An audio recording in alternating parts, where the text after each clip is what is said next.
Hello my loyal companions and welcome back to another episode of Rogue Revealed, the series where I take you through everything you need to know about Rogue Company, and in this episode I'm going to go over one of the characters, Lancer. Make sure you stay tuned to the end to get my tips about how to play him most effectively.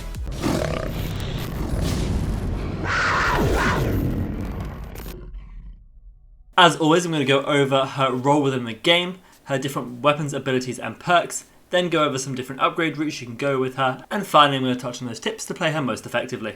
Now Lancer is one of the best, if not the best, flanker in Rogue Company, and her different abilities, weapons and perks allow her to do this really effectively. She's all about moving quickly and quietly around the map, getting a good flank on the enemy team, and then just tearing through that way, allowing potentially an opening for your team to push through, or just disrupting them, or even just acing them, getting all four. It happens, she's good. She's a very, very fun rogue to play if you like to be very aggressive, and she fits my playstyle quite well. She's up there with me in terms of Shaq as one of my favourite rogues. I find she's just very in fitting with my playstyle. Jumping on over to her in-game, Lancer is a world champion free runner and social media superstar. Lancer shook the world by joining Rogue Company. I imagine this will feed into the lore quite nicely whenever we do get some advancements in the lore. I am looking forward to it. But her abilities, starting with her passive, is elusive. Activating dodge roll reloads your currently equipped weapon. That means when you dodge, so use your B button if you're on controller, or your circle if you're on PlayStation.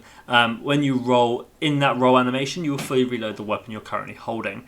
That means when you come out of the roll, you'll have full ammo left back in that gun. This is a really, really strong mechanic. Her ability is Quick and Quiet, which allows her to gain increased movement speed, quieter movement, and immunity to reveals for the duration until firing her weapon.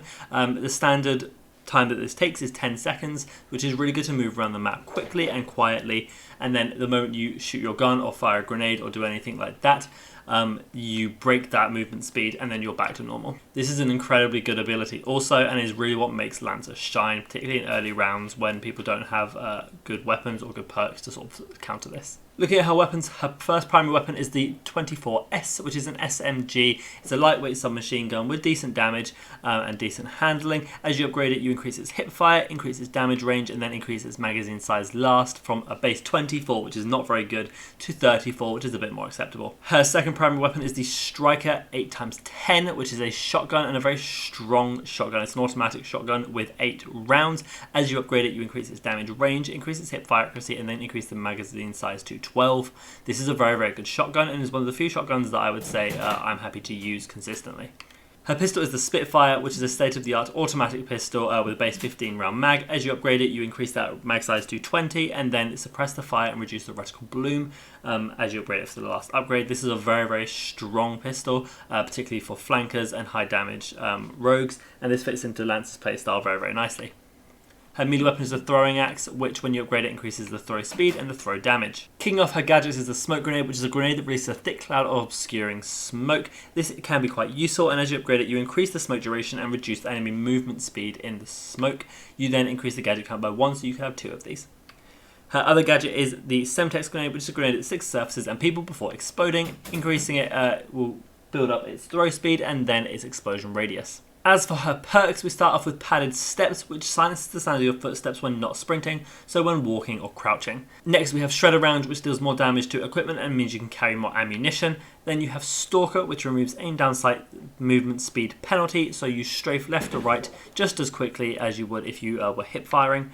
Your next perk is Helping Hands, which helps revive teammates faster. Her 2 big perks are Tracker Rounds, which when damaging an enemy with a firearm will reveal them to your team, so they pop up as the normal reveal mechanic. And Life Drain, which when downing an enemy, it heals you for a significant amount over a short period. Ranking these with Lancer, I'm actually going to say her best one is Padded Steps. This is really useful when you come out of your ability, when you've just been silent. You don't then want to be making a bunch of noise, so having this straight off the bat is really useful. I would then say Life Drain is pretty useful, moving then into Stalker, then Tracker Rounds, and then it's kind of Shredder Rounds is probably best, and Helping Hands, but neither of these two I tend to use within game. Moving on to upgrading Lancer, I always start with getting the padded steps for the pistol round. It's very rare for me to rank a 4000 cash perk as the highest in someone's kit, but this just works so well with her and is actually really, really useful, so it's worth getting straight off the bat in round 1. The reason I don't upgrade the pistol like I normally do, because it's such an amazing pistol when upgraded, is actually because In later rounds, her reload mechanic with her roll means you've always got full magazines, basically, if you use it effectively. So there's no need to ever switch to your pistol, and it kind of feels like a waste of 4,000. So I'd rather put the point into Pad of Footsteps early for round 1. You could alternatively opt for a smoke grenade or a Semtex, but that's up to you. Moving into the rounds then, when you start getting your primary weapons, depending on which one you prefer, the SMG or the shotgun, they both are really, really viable. I would say lean more towards the SMG unless you're in a map that is very, very close quarters and you know you can get up close and personal with enemies. But in both circumstances, once you've got your primary weapon, you want to put all your points as quickly as possible into upgrading them to their max. The reason for this is because although they are good weapons, they don't really meet their full potential until they're fully upgraded. Unlike some weapons which only need a few points to actually be effective, these ones need their full points, particularly the SMG, because you need the extended mags, and unfortunately it's the third perk that you get, so you need to get it quickly. With the shotgun, it's very much the same story. Both of them just super, super important to upgrade fully as quickly as possible, and from then I would start looking at the different perks based on the tier list, I would say. When it comes to actually buying gadgets, if there is something you want to do, I say smoke is personally the most useful. The reason for this is because it helps block off a line of sight, or helps you just push through a line of sight with the smoke cover. And if you're confident with your gunplay, you can actually pop out of a smoke really quickly and kill an enemy before they even really notice what's going on. As I said, Lancer is all about moving quickly and flanking and pushing through positions, so you need to build her kit accordingly to this. As for my tips to play Lancer most effectively, I'm going to start with not being afraid to use her ability the moment you jump out. So it lasts 10 seconds, which is really quite a long time in Rogue, particularly at the start of the game.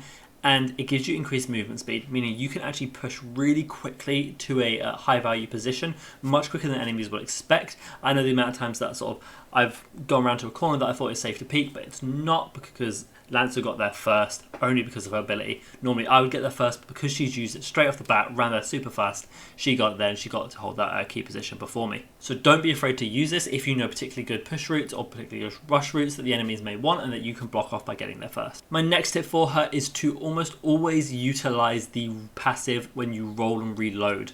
There is no reason really to stop and reload a gun normally unless you've got cover, and rolling will take you out of that cover. If you're in any head-on-head gunfight, even if you just spread a few bullets and you're taking a bit of damage, just roll, start dodging, and when you pop up, you'll have full ammo again, and you can start the gunfight when they may start losing ammo from it. This is actually quite an underutilized mechanic I see in a lot of Lancer players, but it's probably my favorite mechanic for her. Not having to reload, not having to worry about reload speed, just rolling and then having full ammo is super, super important and should be used to the best of her ability. My third tip for you is actually to make it very clear to your team what you're planning to do. Now, I know comms aren't really easy to get into, particularly if you're not with a team, but utilize your pings, tell your team where to go so you can flank around the other route, and just make sure you're all on the same page. The worst thing you can do is having a very loud anvil or Dema running up behind you when you're trying to stealthily go through a position and giving it away. So utilize pings as much as possible in all your games, but particularly when you're playing Lancer, just so that you can make your team aware of what you're doing. Now, my final tip for you, and probably the most important one, is to read the map and read the enemy team based on the round you've played. You should be trying to do this all the time, but I'll explain why it's very important for Lancer. Because she is one of the most aggressive pushers and flankers in Rogue Company, you're putting yourself at the best advantage to kill people and frag out, but you're also putting yourself at the most danger to get caught out of position. You need to be looking where the enemy smoke trails are going, where they've played around before, what are they likely to do this round, am I going to need a Semtex to maybe block off a position or flush someone out of a position. You need to be reading this map really well, and that's kind of why Lancer is so good, because she's got so much to her that can be really useful, but better players are the ones who need to utilize her.